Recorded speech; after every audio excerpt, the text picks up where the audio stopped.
Everyone, स्वागत है आप सभी का मेरे यूट्यूब चैनल पे एक बार फिर से। लेक्चर 1 हम लोग कर चुके थे और प्रॉफिट एंड लॉस का एसएससी जीडी का जो एग्ज़ाम आने वाला है जनवरी में, उसके लिए हम लोग ये सीरीज़ शुरू कर रहे हैं और पार्ट 2 हम लोग अब करेंगे। देखते हैं पिछली क्लास में हमने कहाँ तक सॉल्यूशन कर लिया था। पिछली क्लास अगर तुम लोगों ने नहीं देखी तो मस्ट वॉच है, वो पहले तुम लोगों को देखनी ही पड़ेगी, तब जाके यही समझ में आएगा। और हाँ, अगर तुम्हारा बेसिक क्लियर है तो फिर तुम यहाँ से डायरेक्ट कंटिन्यू कर सकते हो। अब देखो, आज हम लोग बात करने जा रहे हैं लाभ और हानि प्रतिशत की, profit percentage and loss percentage की। देखो, होता कुछ नहीं है। पहली बात तो ये कि इन दोनों को निकालते समय तुम लोगों को ये याद रखना होगा कि ये दोनों निकलते किस पे, क्रय मूल्य पे। हमारा जो बेस लेंगे ना, जैसे परसेंटेज निकालना है तो यहाँ पे जो बेस लेंगे ना, यहाँ पे नीचे, तो यहाँ पे ये क्रय मूल्य आएगा और ऊपर जितना हमारा लाभ हुआ वो, एंड मल्टीप्लाई में 100 लिख देंगे हम लोग। यहाँ पे जो वैल्यू निकल के आएगी वो ही हमारी प्रॉफिट या लॉस परसेंटेज होगी। देखो, देख लेते हैं एक बार। देखो, लाभ और हानि प्रतिशत दोनों क्रय मूल्य पर ज्ञात किए जाते हैं, मैंने बता दिया तुम लोगों को। और अगर परसेंटेज प्रॉफिट निकालना हो तो ऊपर प्रॉफिट अपोन में क्रय मूल्य मतलब कॉस्ट प्राइस रखेंगे एंड मल्टीप्लाई विद 100। यही हमारा परसेंटेज प्रॉफिट निकल के आ जाएगा। अगर वहीं हमें परसेंटेज लॉस निकालना हो तो ऊपर हम लोग लॉस रख देंगे, क्योंकि हानि हो रही है तो लाभ तो कहाँ से रखेंगे। और बेस मैंने बताया कि हमेशा ही क्रय मूल्य ही रहेगा, और मल्टीप्लाई कर देंगे किससे, 100 से मल्टीप्लाई कर देंगे। जो हमारी वैल्यू निकल के आएगी वो या तो अगर लॉस हो रहा है तो परसेंटेज लॉस, और अगर प्रॉफिट हो रहा है तो परसेंटेज प्रॉफिट हो जाएगा। इसी प्रकार से हम लोग लॉस एंड प्रॉफिट परसेंटेज निकाल लेंगे। अब एक आध क्वेश्चन वगैरह देख लेते हैं इन पे। देखो, एक क्वेश्चन दे रखा है, रॉकी ने किसी पुस्तक को 300 रुपये में खरीदा तथा अरविंद को 350 रुपये में बेच दिया, तो उसका लाभ प्रतिशत ज्ञात कीजिए। देखो, रॉकी नाम का कोई व्यक्ति है, उसने एक पुस्तक खरीदी, कितने रुपए में, 300 रुपये में खरीदी है, और अरविंद को कितने में बेच दी, 350 में। देखो, कल की क्लास में मैंने बताया था कि ये कॉस्ट प्राइस होता है, जिस भी रेट में हम कुछ खरीदते हैं वो कॉस्ट प्राइस होता है, और जिस भी रेट में हम लोग कुछ बेचते हैं वो हमारा सेलिंग प्राइस होता है। तो रॉकी ने पुस्तक खरीदी है तो उसका कॉस्ट प्राइस तो हो जाएगा 300, कॉस्ट प्राइस हो जाएगा 300, और सेलिंग, माफ कीजिए, कॉस्ट प्राइस हो जाएगा 300 और सेलिंग प्राइस हो जाएगा 350। अब हमें लाभ निकालना है तो हम लोग सेलिंग प्राइस में से कॉस्ट प्राइस को माइनस कर देंगे। 350 में से 300 माइनस करने पे हमें 50 मिलेगा, जो कि रॉकी का प्रॉफिट है। लेकिन हमें ज्ञात क्या करना है, हमें सिर्फ प्रॉफिट नहीं निकालना ना, लाभ प्रतिशत निकालना है। तो हम लाभ प्रतिशत निकालने के लिए ऊपर लाभ रख देंगे। लाभ कितना हुआ, 50 रुपये का, और नीचे हम लोग 300, हमारा जो सीपी था कॉस्ट प्राइस, वो रख देंगे। कॉस्ट प्राइस 300 था, वो रख दिया, मल्टीप्लाई कर देंगे किससे, 100 से। हमारा आंसर निकल के आएगा, 2 जीरो से हम लोग 2 जीरो कट कर सकते हैं, और हमारा आंसर आ जाएगा 50/3%। इसको अगर आगे सोल्व करेंगे तो हमारा फाइनल आंसर जो आएगा वो 16.67% हमारा आंसर आ जाएगा। एक क्वेश्चन और देख लेते हैं। गोविंद ने एक मोबाइल खरीदा, कितने रुपए में, 6000 रुपये में, और इसने शाम को 2000 रुपये में वो मोबाइल बेच दिया। तो गोविंद का हानि प्रतिशत निकालना है। पिछले वाला जो क्वेश्चन देखा था हमने, ये वाला, ये हमने देखा था रॉकी का, ये परसेंटेज प्रॉफिट का था। अब हम परसेंटेज लॉस निकालना देखेंगे। हानि ज्ञात करनी है पहली तो हमें। तो हानि क्या है, क्रय मूल्य कितना है, 6000 रुपये है ना, और सेलिंग प्राइस कितना है, 2000 रुपये। तो 6000 में से 2000 रुपये माइनस करेंगे तो हमारी हानि निकल के आ जाएगी, वो कितनी, 4000 रुपये। अब हानि प्रतिशत की जब बात करें हम लोग तो ऊपर रखेंगे हानि कितनी थी, 4000 रुपये, और नीचे रख देंगे हम कॉस्ट प्राइस। कॉस्ट प्राइस कितना है, 6000 रुपये। मल्टीप्लाई कर देंगे किससे, 100 से। 100 से मल्टीप्लाई करने पे 2 जीरो से हम लोग 2 जीरो कट कर सकते हैं यहाँ से, और फाइनल जो आंसर हमारा निकल के आएगा, 1 जीरो से 1 जीरो और ऊपर वाला कट हो जाएगा, एंड फाइनल आंसर हमारा होगा 200/3%। और इसको हम जब आगे और सोल्व करेंगे तो हमारा फाइनल आंसर वो निकलेगा 66.67%। आप लोग चेक कर लेना, जो भी ऑप्शन में दिखे वो ही टिक कर देना। आई होप कि तुम लोगों को loss percentage and profit percentage समझ में आया होगा, और अगर कोई डाउट हो तो कमेंट सेक्शन में बता देना, मैं कमेंट सेक्शन में तुम्हारे डाउट्स क्लियर कर दूंगा। अब चलते हैं अगले कॉन्सेप्ट पे। आगे ना एक कॉन्सेप्ट आता है लेकिन उससे पहले हम लोग ये जो क्वेश्चन है ये मैं तुम्हें दे रहा हूँ घर पे सोल्व करने के लिए। इसमें तुम लोग मुझे फटाफट से कमेंट करके बता दो कि इसमें हानि प्रतिशत कितना होगा। प्रश्न पढ़ देते हैं एक बार कि यदि राधा ने पन्नी की बोतल नहीं, पानी की बोतल, पानी की एक 70 रुपए की बोतल को कृष्णा को 100 रुपए में बेच दिया तो राधा का हानि प्रतिशत ज्ञात कीजिए। 70 रुपए उसकी कॉस्ट प्राइस होगी और 100 रुपए उसका सेलिंग प्राइस होगा। हमें हानि प्रतिशत निकालना है। हानि कैसे होगी भाई? 70 रुपए की जब चीज है वो 100 रुपए में बिक रही है तो लाभ होगा ना। तो यहाँ पे हानि नहीं आएगी, इसको काट देना, लाभ आएगा। लाभ प्रतिशत निकाल के मुझे कमेंट में बताओ कितना प्रतिशत लाभ हुआ राधा को। अगले कॉन्सेप्ट पे चलते हैं। अब ये जो कॉन्सेप्ट होगा ना, ये कॉन्सेप्ट होगा कल जो मैंने तुम लोगों को बताया था कि ट्रांसपोर्टेशन जो चार्ज होता है वो किस में ऐड होता है, उस पे बेस्ड। इसीलिए बोल रहा हूँ कि कल की क्लास मस्ट वॉच क्लास है, कल की क्लास तुम्हें देख लेनी चाहिए, चाहे 2x स्पीड पे देख लो। पेन का कलर चेंज कर लेते हैं, रेड में दिखेगा नहीं, 1 मिनट। चलो यदि दिनेश ने कोई पुस्तक 200 रुपये में मंगवाई, दिनेश ने कोई पुस्तक है वो 200 रुपये में मंगवाई है और 50 रुपये परिवहन शुल्क दिया, परिवहन शुल्क ट्रांसपोर्टेशन चार्जेस, तथा इस पुस्तक को नरेश को 200 रुपये में बेच दिया, हानि प्रतिशत ज्ञात करो। हानि प्रतिशत हमें ज्ञात करना है। अब देखो कल मैंने बताया था कि जब क्रय मूल्य हम लोग ओवरऑल निकालते हैं तो हम लोग जिस भी रेट में वस्तु खरीदते हैं वो, प्लस अगर उस पर रिपेयरिंग कॉस्ट दी है वो, और ट्रांसपोर्टेशन अगर कॉस्ट कोई है तो वो उसमें ऐड कर देते हैं। अब इसमें 50 रुपये ट्रांसपोर्टेशन कॉस्ट दी हुई है तो हमारा ओवरऑल कॉस्ट प्राइस कितना हो जाएगा? 250 रुपये। अब पुस्तक बेची कितने रुपए में है? पुस्तक 200 रुपये में बेची है ना, तो हमारा सेलिंग प्राइस कितना हो जाएगा? 200 रुपये। देखो 250 की कोई चीज है, अगर तुम लोग उसको 200 में बेच रहे हो तो तुम्हें लॉस होगा कि प्रॉफिट होगा? इसमें तुम लोगों को ये देखना होता है कि कॉस्ट प्राइस ज़्यादा है या सेलिंग प्राइस। अगर कॉस्ट प्राइस सेलिंग प्राइस से ज़्यादा है तो हमेशा लॉस होगा। यही कंडीशन यहीं पे लग रही है। जैसे यहाँ पे सेलिंग प्राइस कितना है? 200 है और कॉस्ट प्राइस कितना है? 250 है, तो हमें लॉस होगा। हानि प्रतिशत ही हमें निकालना है। हानि कितने रुपए की हो रही है? 50 रुपए की, क्योंकि 250 में से 200 गए तो कितने बचेंगे? 50। कॉस्ट प्राइस पे हमेशा निकलता है। कॉस्ट प्राइस कितना है? 250, और मल्टीप्लाई कर देंगे किससे? 100 से। लास्ट में हमारा इसको सोल्व करेंगे तो फाइनल आंसर आएगा 20। कैसे आएगा? 50 से 250 कटेगा 5 बार और 5 से ये 20 कटेगा 20 बार। लिख देता हूँ 20 बार, ठीक है। यही हमारे इस प्रश्न का आंसर हो जाएगा, ठीक है। आगे चलते हैं। अब आ जाते हैं एक नए कॉन्सेप्ट पे। देखो इससे रिलेटेड क्वेश्चन बहुत सारे पूछे जाते हैं एग्जाम्स में, और खास करके जो जीडी का एग्जाम होता है उसमें तो ऐसे क्वेश्चन बन जाते हैं। इसमें क्या होता है ना, तुम्हें या तो एक कंडीशन दे देगा कि अगर सेलिंग प्राइस इतना है तो मान लीजिए कोई आपको हानि दे दी कि इतने प्रतिशत की हानि हो रही है, तो कुछ परसेंटेज दे के पूछ लेगा कि इतने परसेंट लाभ पे बेचेंगे या फिर इतने परसेंट हानि पे बेचेंगे तो हमारा प्रॉफिट कितना हो जाएगा, यही पूछेगा। तो इस प्रकार के प्रश्नों को हल करने से पहले तुम लोगों को ये चीज़ ध्यान में रखनी होगी कि हमारा जो कॉस्ट प्राइस होता है, यानी कॉस्ट प्राइस बोले तो क्रय मूल्य, वो कितना होता है? वो हमेशा 100% ही होता है। 100% से एक भी कम नहीं होगा, ठीक है। हमेशा ही 100% होगा। अब इस पे जो भी हानि या लाभ जो भी होगा वो इस पे ऐड हो जाएगा। जैसे मान लीजिए इस पे 20 का लाभ हुआ तो 100 में 20 का लाभ हुआ तो सेलिंग प्राइस कितने प्रतिशत हो जाएगा? 120% हो जाएगा। यहीं पे लिख देते हैं 120% सेलिंग प्राइस हो जाएगा। अब अगर इस पे 20% की हानि होती है तो कितना हो जाएगा? देखो 100 रुपए थे, उस पे 20 की हानि हुई तो कितना? 80 हो जाएगा ना। तो 80% हमारा सेलिंग प्राइस हो जाएगा।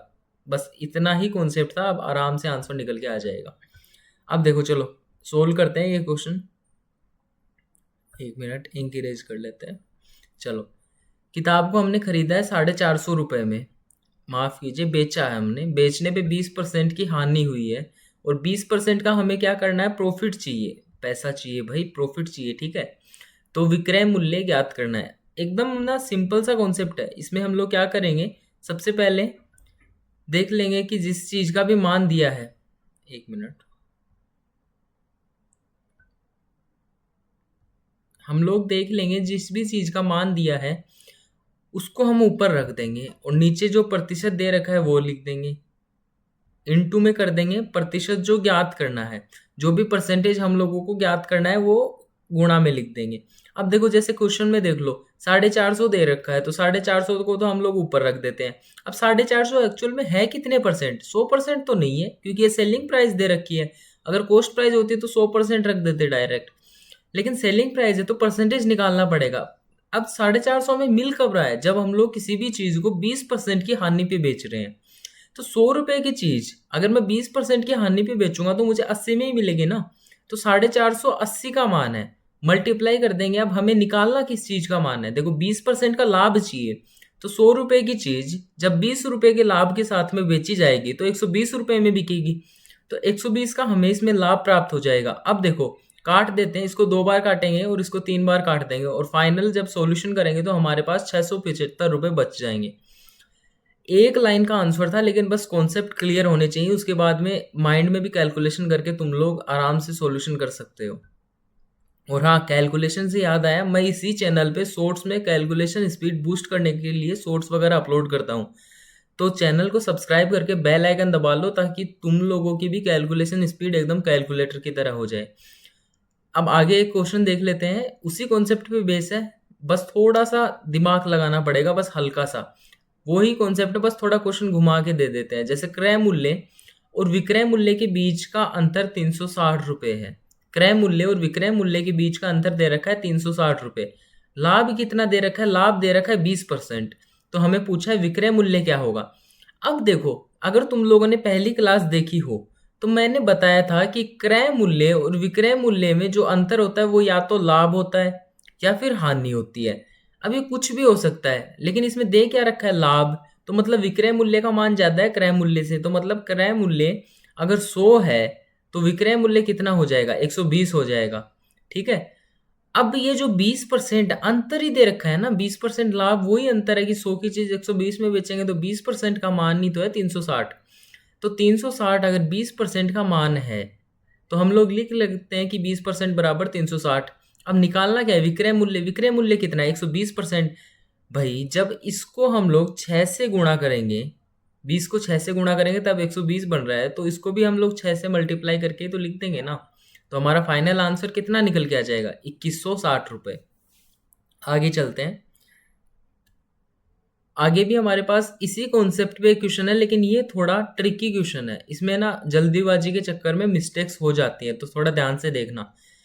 विक्रय मूल्य में 324 रुपए की वृद्धि हो जाती है तो दुकानदार को 16% हानि के स्थान पे 20% का लाभ होता है। वस्तु का क्रय मूल्य ज्ञात कीजिए। ये क्वेश्चन ना सीजीएल में आया हुआ है, एसएससी सीजीएल में पूछा हुआ प्रश्न है ये। तो देख लो, थोड़ा टफ ही होगा, लेकिन हाँ अगर कॉन्सेप्ट क्लियर है तो एकदम इजी प्रश्न है, कोई दिक्कत ही नहीं है। देखो तुम लोगों को यही निकालना होगा कि जो मान दे रखा है ना वो कितने परसेंटेज की वैल्यू है। दे कितना रखा है? 324। अब ये परसेंटेज निकालना है। देखो विक्रय मूल्य जिस भी रेट पे हम लोग बेच रहे थे उसमें हमने इंक्रीज किया 324 रुपए, ठीक है।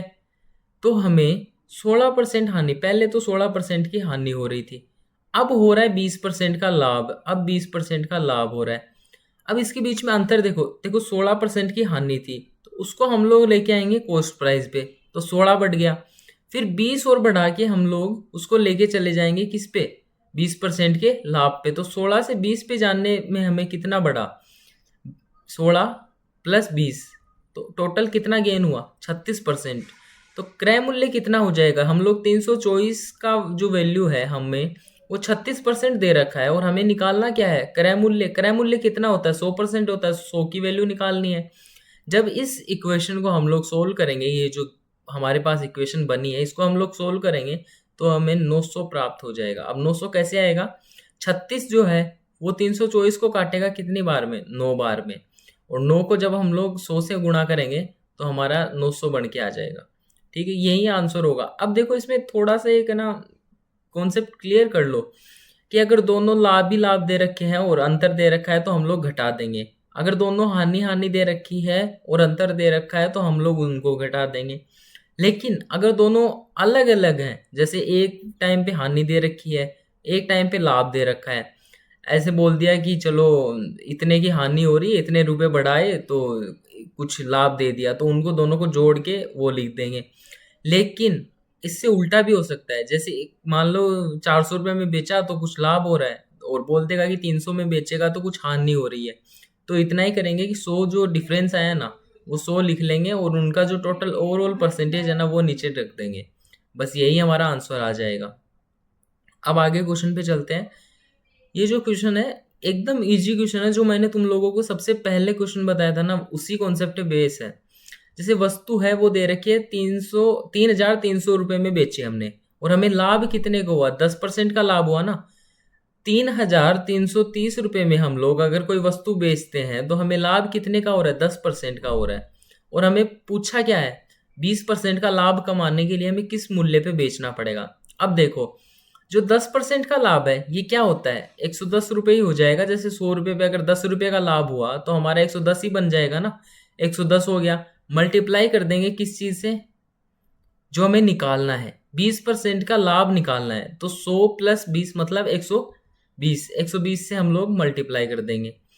ये लो मल्टीप्लाई कर दिया। अब देखो काट लेते हैं संख्याओं को, 0 से हमारा 0 कट जाएगा, 11 से 330 हमारा वो कटेगा 30 बार, 30 बार ये काट दिया।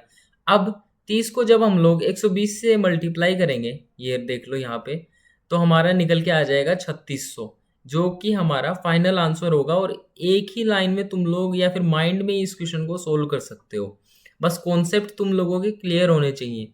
तो सीधी सी बात है, ट्रिक्स के पीछे मत भागो, पहले कॉन्सेप्ट क्लियर करो, उसके बाद में जैसे जैसे प्रैक्टिस करोगे खुद की ट्रिक्स भी बनाने लगोगे। अगले क्वेश्चन पे चल लेते हैं।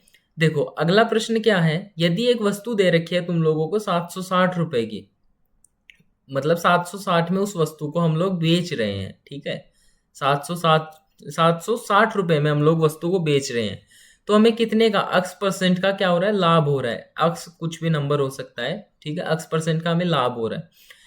यदि 896 रुपए में बेची जाती है यही वस्तु, ये जो वस्तु है ये 896 रुपए में बेची जाती है, 700 की वस्तु 896 में, तो हमें जो पहले लाभ हो रहा था x परसेंट, उससे 20% ज्यादा का लाभ प्राप्त हो जाता। अब हम लोगों को निकालना क्या है, क्रय मूल्य ज्ञात करना है। एकदम इजी क्वेश्चन है, ये आया हुआ क्वेश्चन है, शायद CHSL में है कि CGL में, लेकिन थोड़ा सा बस वो घुमा फिरा के दे रखा था, मैंने थोड़ा इजी लिख दिया।